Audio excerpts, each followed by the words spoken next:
Video చివరి వరకు అయితే చూడండి. షెడ్ రెడీని మనం ఎలా చేసుకోవాలి, ఏ విధంగా చేసుకోవడం వలన మనం మంచి ఫలితాలను అయితే పొందుతామో చివరిలో లాంటి ముఖ్యమైనటువంటి విశేషాలన్నింటినీ కూడా ఈ వీడియోలో చెప్పే ప్రయత్నం అయితే చేస్తాను.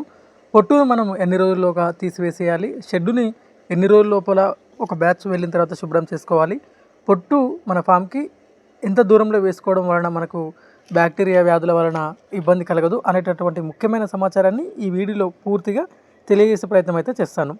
కోళ్ళు మొత్తం పోయిన తర్వాత షెడ్ రెడీ చేసుకొని మరొక పిల్లల్ని అయితే మనం దింపుతూ ఉంటాం.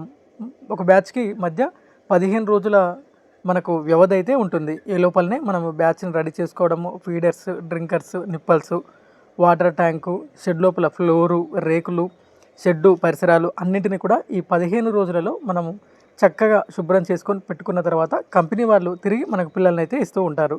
దీంట్లో భాగంగా ముఖ్యంగా మనం ముందు చేయవలసిన పని, కోళ్ళు మొత్తం పోయిన తర్వాత షెడ్ రెడీలో భాగంగా మొదట మనము పొట్టును తీసివేయవలసి ఉంటుంది.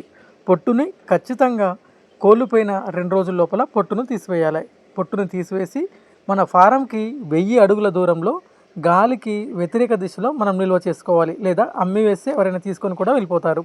ఎట్టి పరిస్థితుల్లో షెడ్డు పక్కనే పొట్టునైతే ఉంచకూడదు. ఇప్పటి పరిస్థితులు చాలా భయానకంగా ఉన్నాయి. ఆడి వ్యాధులు, బర్డ్ ఫ్లూ వ్యాధులు వచ్చే అవకాశాలు కూడా చాలా ఎక్కువగా ఉన్నాయి. కొన్ని చోట్ల మనం చూసాము ఆడి వ్యాధి విజృంభిస్తుంది, కోళ్ళ మరణాలు చాలా ఎక్కువగా ఉన్నాయని. మనము 40 రోజులు పెంచిన కోళ్ళు ఒక్క రోజులో 1000-2000 కోళ్ళు పోయినా కూడా మనం తీవ్రమైన నష్టాన్ని చవి చూడాల్సి వస్తుంది. కాబట్టి మనమే జీవభద్రతా చర్యలలో చాలా జాగ్రత్తగా అయితే ఉండాలి. పొట్టును 2 రోజుల లోపల మన ఫారం నుండి తొలగించి 1000 అడుగుల దూరంలో మనము నిల్వ చేసుకోవాల్సి ఉంటుంది. పొట్టు పోయిన తర్వాత ఫీడర్లలో అంతా ఫీడ్ మొత్తం తీసేసి ఒక బస్తాలలో వేసి దూరంగా పెట్టుకోవాలి. దాని తర్వాత చాలామంది చిన్న ఫీడర్లు, వీటిని టర్బో ఫీడర్లు అని కూడా అంటుంటాము. ఈ టర్బో ఫీడర్లని కోడిపిల్లలు వచ్చే 1-2 రోజుల ముందల శుభ్రం చేసేటట్లుగా ప్రయత్నం అయితే చేస్తూ ఉంటారు. నేను చాలా దగ్గర చూశాను. అలా అయితే అస్సలు చేయకండి.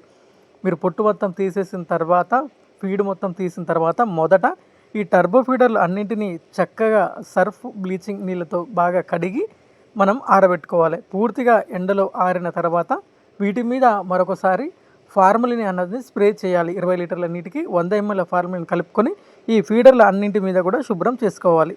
ఈ ఫీడర్లు అన్నీ క్లీన్ అయిపోయిన తర్వాత వీటన్నింటిని బస్తాలలో, మన దానా వచ్చిన బస్తాలలో మొత్తం పెట్టేసి చక్కగా తాడు కట్టి ఒక దగ్గర భద్రం చేసుకోవాలి. కొంతమంది ఏం చేస్తుంటారంటే శుభ్రం చేస్తారు, అన్నింటినీ శుభ్రం చేసి షెడ్లో వైట్ వాష్ అవ్వకముందే పొట్టు తీసి నూకిన తర్వాత ఒక మూలకు పెడుతూ ఉంటారు. వీటిని ఒక మూలకు పెట్టి ఆ తర్వాత స్ప్రింక్లర్లని క్లీన్ చేయడము, పైన బూజు దులపడము, కింద ఫ్లోర్ని వాష్ చేయడం, ఇలాంటివి చేస్తూ ఉంటారు. అలా చేయకండి. మనం శుభ్రం చేసిన ప్రతిదీ శుభ్రమైన చోటనే పెట్టాలి.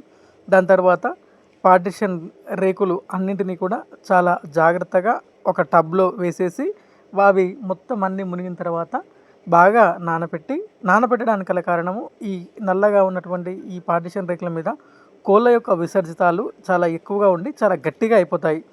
వాటిని మామూలుగా తుడిస్తే అసలు కూడా నానబెట్టడం వల్ల అవి తేలికగా పోయే అవకాశం ఉంటుంది. వీటిని శుభ్రం చేయడానికి నేను ఇక్కడ స్టీల్ పీస్ని అయితే వాడాను. స్టీల్ పీస్తో ఈ విధంగా శుభ్రం చేసుకుంటే ఎటువంటి విసర్జితాలు, వాటి మలినాలు వీటి మీద ఉండకుండా చక్కగా శుభ్రం అవుతాయి. వీటన్నింటినీ కూడా పూర్తిగా అన్నింటినీ కడిగి వేసిన తర్వాత ఎండకు పెట్టి ఎటువంటి తేమ లేకుండా పూర్తిగా ఆరిపోయిన తర్వాత మరొకసారి ఫార్మలిన్తో వీటి మీద చక్కగా స్ప్రే చేసుకొని వీటన్నింటినీ కూడా ఒక దానా బస్తాలలో వేసి ముడివేసి శుభ్రమైనటువంటి ప్లేస్లో మళ్ళీ ఉంచేసేయాలి. ఈ విధంగా ఒక్కొక్క పనిముట్టిని అన్నింటినీ కూడా ప్రతి ఒక్క దానిని దేనిని వదలకుండా అన్నింటినీ అయితే చక్కగా శుభ్రం చేసుకోవాలి.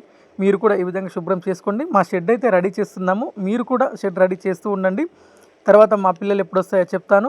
అప్పటి నుంచి మనం కలిసి ముందుకు వెళ్తూ మా బ్యాచ్లో ఎంతైతే డబ్బులు వచ్చాయో మీ బ్యాచ్ కూడా అంతే డబ్బులు వచ్చేలా మనం ఇద్దరం కష్టపడి, ముందుకైతే వెళ్తాం. వీడియో నచ్చితే షేర్ చేసి, లైక్ చేసి, సబ్స్క్రైబ్ అయితే చేయండి. ఇప్పుడు షెడ్ రెడీ, తర్వాత బ్రూడింగ్, తర్వాత పిల్లల్ని ఏ విధంగా పెంచాలో అన్ని వీడియోలు చేస్తాను.